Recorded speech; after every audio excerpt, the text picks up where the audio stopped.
This is the United Kingdom. It is the sixth largest economy on Earth by total output, a permanent member of the UN Security Council, and home to 2 of the top 10 universities in the world.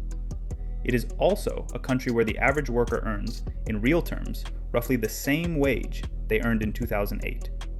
17 years, no real pay rise. In 2023, nearly 3 million people used food banks in the United Kingdom. For context, the entire population of Wales is about 3.1 million people. The economy grew 1.1% in 2024. But because the population grew at roughly the same pace as the economy, GDP per person showed no growth. In 2025, the economy actually grew by 1.4%. But the Office for Budget Responsibility projects growth slowing back to the same 1.1% in 2026. Private forecasters think even that may be optimistic. The question worth asking is not just where Britain is today.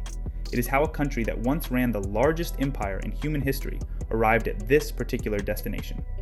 To answer that, you have to go back, a long way back. In 1870, the United Kingdom produced approximately 9.1% of all global economic output. That figure is difficult to fully appreciate, but consider that the United States, with 5 times the population and landmass, produces around 15% today. The source of that output was the Industrial Revolution, something Britain did not merely participate in, but essentially invented. Entire cities were constructed around single industries: Manchester around cotton, Sheffield around steel, Newcastle around shipbuilding, Merthyr Tydfil around iron. These were not just economic hubs. They were, functionally, the reason Britain mattered. But the decline began earlier than most people realize. By the late 19th century, Germany and the United States were industrializing at rates Britain simply could not match. 2 world wars emptied the treasury. The empire dissolved.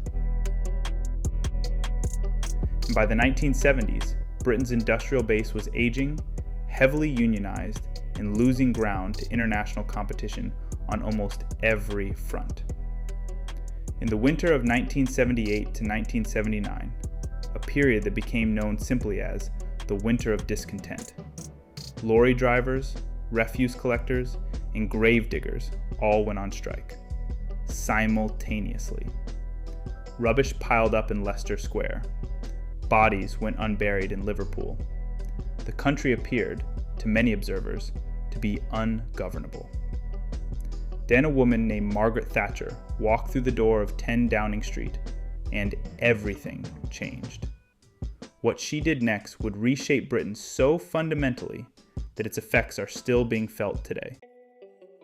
The Thatcher government's economic diagnosis was, in broad terms, this: Britain's public sector was too large, its unions too powerful, its industries too inefficient, and its markets too restricted.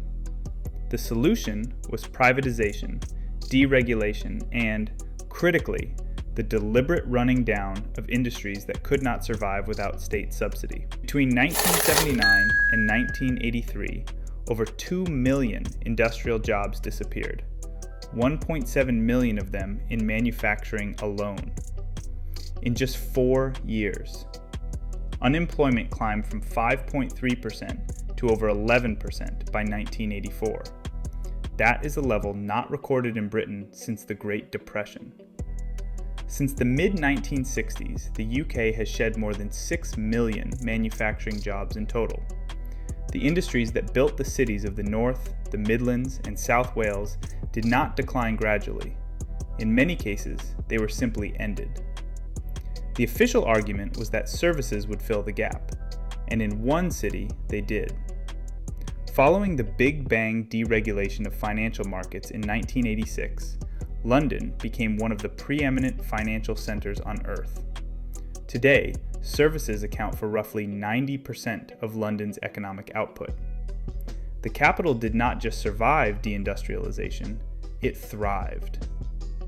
The rest of Britain had a somewhat different experience, and the gap that opened up between those two Britons has never closed. The southeast of England has a median household wealth of over £503,000, according to the ONS Wealth and Assets Survey. That figure is more than twice the median household wealth in the north of England. In London, the top 10% of earners take home roughly 9 times more than the bottom 10%. In the rest of England, that ratio is approximately 4.9 times. The inequality gap between London and the rest of England has nearly doubled since the mid-1990s, and it has been doing so for decades. Nationally, the wealthiest 10% of households hold 43% of all wealth. The bottom 50% share just 9%. And by 2023, the 50 wealthiest families in Britain collectively held more wealth than the lowest income 34 million people combined.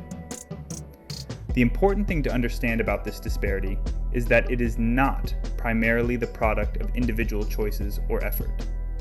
It is the product of geography, specifically of which geographies were allowed to develop new economic identities after deindustrialization, and which ones were not. A town that was built around a colliery does not simply reinvent itself as a financial services hub, particularly not when the colliery closes in 3 years, the training programs are underfunded, and the nearest city with a growing service economy is 4 hours away by public transport. This is not a problem Britain stumbled into. It is a problem Britain built. And then, in 2010, it built another one on top.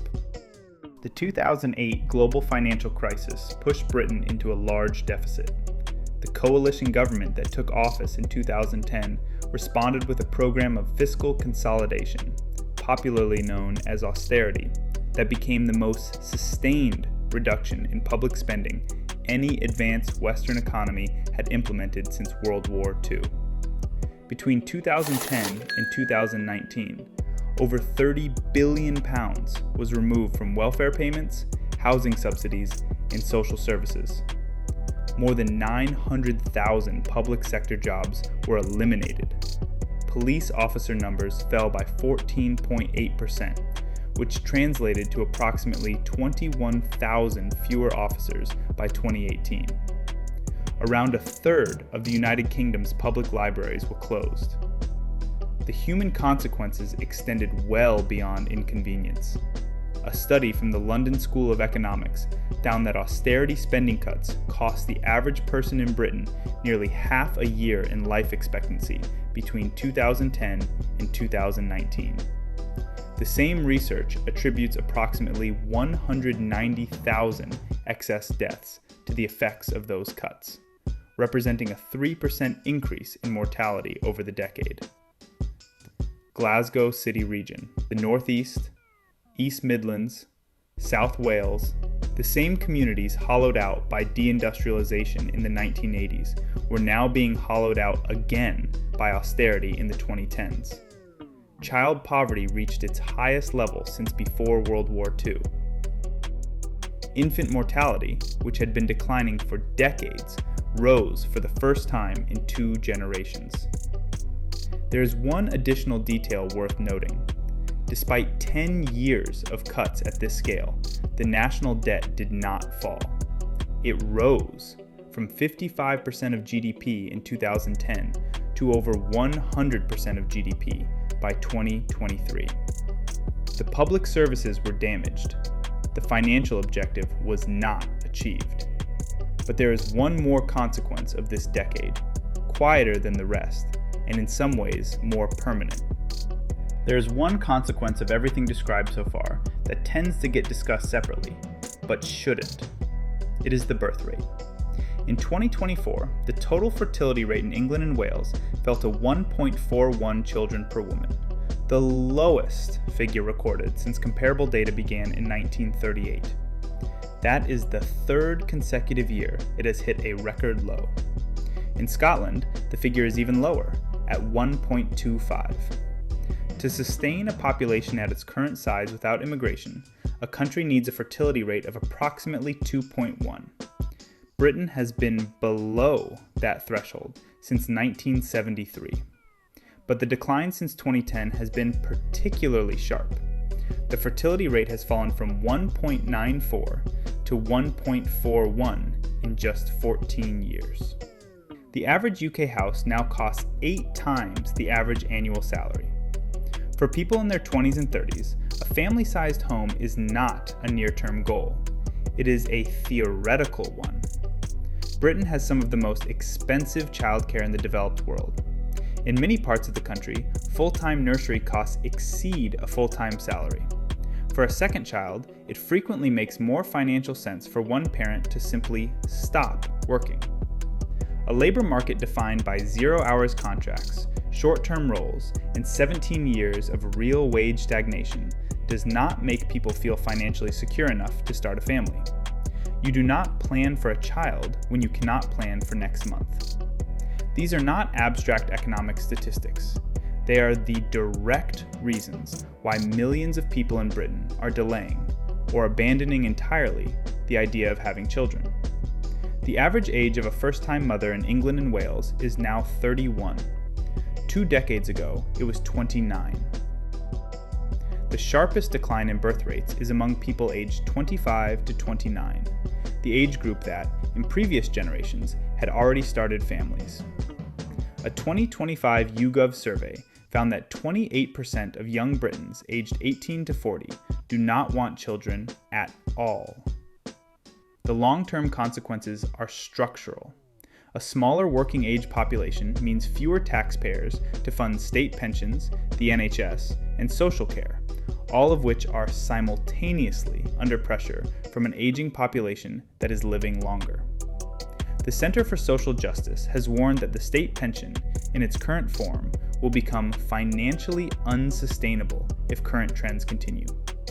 This is not a problem that arrives suddenly. It compounds quietly, year by year, and it does not exist in isolation. It is the biological ledger of an economy that has, for decades, made the basic conditions for family life progressively harder to achieve. Yet in 2016, facing all of this, Britain made a decision, one that would add yet another layer to the damage that has been already done. On June 23, 2016, the United Kingdom voted to leave the European Union.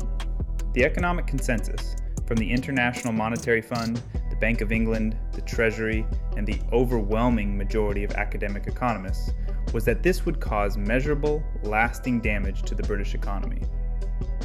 By 2024, UK goods exports to the European Union were running at approximately 18% below their 2019 level in real terms, according to the House of Commons Library.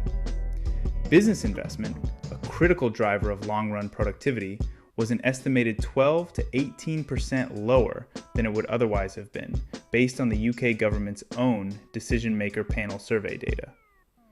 The UK's own Office for Budget Responsibility has concluded that Brexit will reduce Britain's long-run productivity by 4% relative to the counterfactual of remaining in the EU. Research from economists at the National Bureau of Economic Research estimates the total hit to GDP per capita could reach 6 to 8% by the end of 2026, equivalent to over £100 billion annually in lost economic output. To give that number some scale, the entire annual budget of the National Health Service is approximately £180 billion. Which brings us to where Britain stands today, and what, if anything, comes next. In July 2024, after 14 consecutive years of conservative government, Britain elected a Labour majority. The incoming government inherited what the Independent Fairness Foundation described as an economy defined by persistent underinvestment, stretched public services, and structural inequality. Productivity growth in the UK has averaged just 0.7% per year since 2007, compared with 2.5% in the years prior. According to the OECD, since 2010, UK wage growth has been among the weakest of any major developed economy. There is one projection in particular that tends to provoke a strong reaction. If current trends continue, analysts project that Polish living standards may exceed those of the United Kingdom by the late 2030s. Poland, a country that was, within living memory, an agricultural economy under communist central planning, overtaking the country that invented the Industrial Revolution. That is not a prediction of catastrophe. It is simply what the trend line suggests, if nothing changes. And so we return to the question this video started with. The United Kingdom is not outright collapsing. It is something in some ways harder to reverse. It is stagnating. Deindustrialization left entire regions with no economic replacement. The financialization that followed concentrated the gains in one city, in one corner of the country. A decade of austerity dismantled the public infrastructure that held communities together. And a referendum removed Britain from the world's largest single market at precisely the moment it needed to be more connected, not less. These were not accidents, but rather a deliberate decisions. The question Britain now faces is not whether recovery is possible. Countries have rebuilt from far worse. The question is whether there is sufficient political will and sufficient honesty to accurately describe how it arrived at this particular point. That answer remains, at the moment, unclear.